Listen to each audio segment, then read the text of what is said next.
मुझे पहले ही से पता था कि मैंने जो बेबी कंसीव किया वो बेबी बॉय है और इसको लेके मुझे काफी ज्यादा मैसेजेस भी आए हैं और मुझे सामने से भी लोग पूछ रहे थे कि तुम्हें कैसे पता था कि तुम्हें बेबी बॉय होने वाला, क्या तुमने सोनोग्राफी में चेक कराया? इवन मैंने चेक नहीं कराया था और ये बैन भी है, तो हम ये तो कर नहीं सकते कि बेबी बॉय है या बेबी गर्ल है, ये कोई हॉस्पिटल रिस्क नहीं लेना चाह रहा है। तो मुझे कैसे पता चला था कि मेरे जो टमी में है बेबी बॉय है? तो इसे जानने के लिए आप मेरे वीडियो को लास्ट तक जरूर देखें। Hello mommies, welcome and welcome back to my channel. तो आज हम इस ब्लॉग में बात करने वाले हैं कि मैंने कब कौन सी सोनोग्राफी कराया था और मुझे कैसे पता चला था कि ये बेबी बॉय है। तो जो फर्स्ट सोनोग्राफी होता है आफ्टर प्रेगनेंसी, आपको पता चल जाता है दैट आई एम प्रेग्नेंट, तो वो 1 मंथ के अंदर जो पहला सोनोग्राफी होता है उसमें जो हार्ट रेट होता है बेबीज का, तो वो काफी जाता है। मेरी बेबी का जब मैंने सोनोग्राफी कराया था तो वो 150 के अबव था। तो मैं ये कहना चाहती हूँ कि जब भी आप बेबी बॉय कंसीव करते हो तो वो ये नहीं है कि 140 से कम होगा या 150 से भी कम हो सकता है। 150 से जो भी कम होता है वो उसके चांसेस बहुत ज्यादा रहते हैं कि आपने बेबी बॉय को कंसीव किया है। मेरी जो प्रेगनेंसी की जर्नी में थे ये यही थी कि मैंने जब फर्स्ट सोनोग्राफी कराया था तो वो 150 से कम था और 145 से ज्यादा उसके बीच में फ्लक्चुएट होते रहता था। बट मैंने जब सेकंड में कराया और लास्ट में कराया तो वो 140 से भी कम आ रहा था। तो इट मीन्स कि मेरा बेबी जो था वो बेबी बॉय था। मैंने भी ये सिम्टम्स पहले पढ़ रखा था और उसके अकॉर्डिंग मुझे पता चल गया कि ये बेबी बॉय मैंने कंसीव किया। और जो मैंने पहले बेबी गर्ल कंसीव किया तो उसमें उसकी हार्ट रेट काफी ज्यादा थे। तो ये दोनों डिफरेंसेस समझ गई थी मैं। तो आप जब भी सोनोग्राफी कराने जाए आप अपनी रिपोर्ट को अच्छे से देखो, उससे भी आपको पता चल सकता है कि आपने बेबी बॉय कंसीव किया है या बेबी गर्ल कंसीव किया है। जो दूसरा मेरा चेंजेस थे प्रेगनेंसी में और जो सेकंड होता है उसमें ना, अगर आप सोनोग्राफी अपने अच्छे से देखोगे ना तो आपको बिल्कुल पता चल जाएगा कि आपने क्या कंसीव किया। इवन मैं ये नहीं बोल रही हूँ कि गर्ल नहीं और बेबी बॉय नहीं, बट एज अ मदर हमें लगता है कि हमने क्या कंसीव किया, हमारी टमी में गर्ल है या बॉय है, दोनों की अपनी इंपॉर्टेंस है। तो फिर सेकंड जो है, आप अगर चेक करोगे ना, अगर डॉक्टर जब आपको सोनोग्राफी करता है ना तो उसमें आप देख सकते हो, उसके प्राइवेट पार्ट से भी आप पता लगा सकते हो कि आपने बेबी बॉय कंसीव किया है या बेबी गर्ल कंसीव किया है। अभी तो 4D भी चल रहा है बट मैंने 4D नहीं कराया था, मैंने बस जो नॉर्मल सोनोग्राफी होता है उसमें। बट उसमें आप एकदम आराम से बारीकी से देखोगे ना तो भी आप जान जाओगे कि आपने बेबी बॉय कंसीव किया है या बेबी गर्ल कंसीव किया है। And the second one is की मूड स्विंग एंड वॉमिटिंग के बारे में।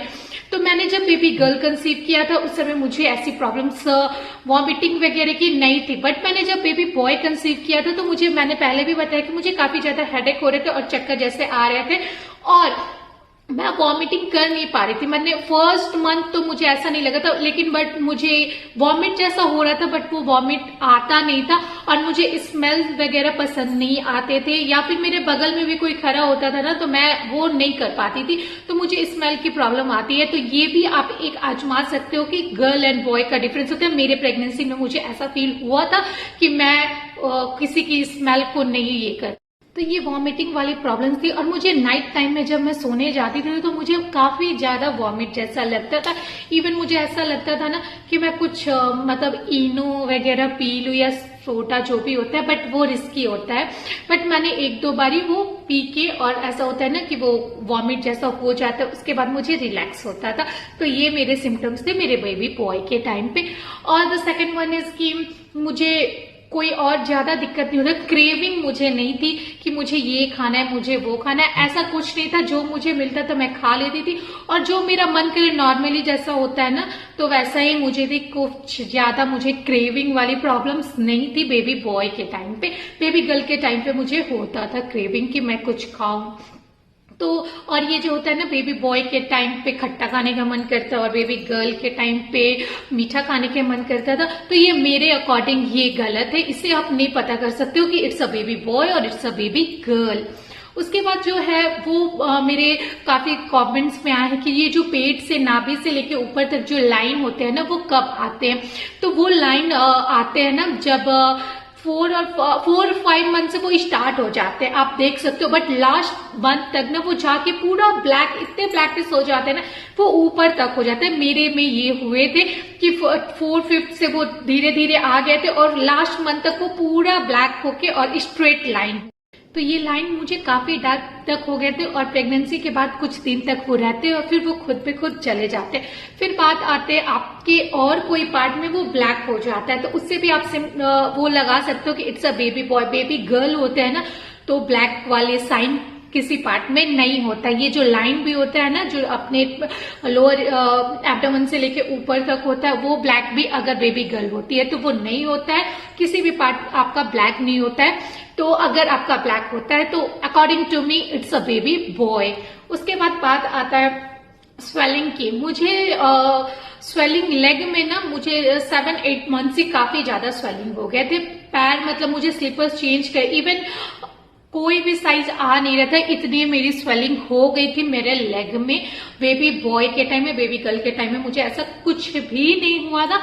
एंड इवन मैंने पहले वीडियोस में भी बता रखा है, मेरे फेस भी काफी ज्यादा मतलब फूले फूले मोटे मोटे टाइप लगे थे। ये जो पार्ट है ना मेरा, ये पूरा ऐसे निकल गया था और जो मेरे नोज है वो भी फैला दिख रहा था। तो ये बेबी बॉय के सिम्टम्स से मैं 100% बोल सकती हूँ कि जो मैं बता रही हूँ वो बेबी बॉय के सिम्टम्स से। या सबके अपने अपने हार्मोन्स होते हैं तो सबके अलग अलग हो सकते हैं, मैं गारंटी नहीं लेती हूँ, लेकिन अकॉर्डिंग टू मी जो मैं बता रही हूँ ये बेबी बॉय के सिम्टम्स होते हैं।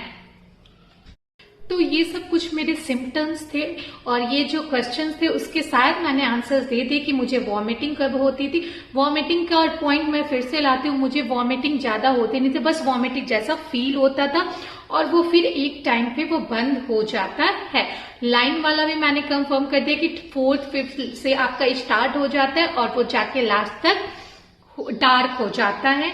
फिर बात बेबी के मूवमेंट के बारे में होता है। तो मेरी गर्ल जो थी मैंने अप्रैल में कंसीव किया था और वो अगस्त-सितंबर में मूवमेंट स्टार्ट हुआ था। और जो मेरे बेबी बॉय था I think 4th month complete होने और 5 के स्टार्टिंग में मुझे होने लगा था कि मेरी बेबी के मूवमेंट हो रहा है। बट द पॉइंट इज मैं अपने अकॉर्डिंग बता रही हूँ, एज अ मदर जिस दिन आप कंसीव कर लेते हो बेबी 1 मंथ से आपको ये फील होने लगता है कि आपके वोम में बेबी है और उसकी मूवमेंट भी आप आराम से अपने हाथ अपने उस टमी पे रखोगे तो आपको फील होगा कि आपके बेबी की मूवमेंट हो रही है अकॉर्डिंग टू मी। या बेबी बड़ा होगा तो वो हलचल वाले मूवमेंट होते हैं, कभी उसके हेड इस साइड आएंगे, कभी लेग इस साइड आएंगे, वो अलग बात है। वो प्रॉपर मूवमेंट जब उसकी डेवलपमेंट हो जाती है तभी होती है, जो कि आप 4 और 5 मंथ के बीच में वो फील कर सकते हैं। बट एज अ मदर आप अपने हाथ को अपने टमी पे रख के फील कर सकते हैं कि आपकी बेबी की धड़कन चल रही है। तो ये तो कुछ बायोलॉजिकल हुए जिसमें हमारे सिम्टम्स हमारे हार्मोन्स के अकॉर्डिंग पता चलते हैं। और अब हम बात करते हैं कुछ हमारी माँ, नानी, दादी और मम्मी वाले टिप्स जिससे आप पता कर सकते हो कि इट्स अ बेबी बॉय और इट्स अ बेबी गर्ल। तो कमिंग टू द पॉइंट, काफी लोग बोलते हैं यूरिन से भी आप पता कर सकते हो कि इट्स अ गर्ल और a boy, but I don't believe, क्योंकि वो तो इश्यूज होते हैं। बट और मेरी जो नानी दादी ने किया था वो ये किया था कि उन लोगों ने मेरे चलने के तरीके से पता कर लिया था कि इट्स अ बेबी बॉय। जब भी आप अगर एक कोई भी प्रेग्नेंट लेडी अपने पैर को उठा के ऐसे थोड़ा चलती है तो ऐसा माना जाता है कि इट्स अ बेबी बॉय। मेरे सिम्टम्स पे हुआ था।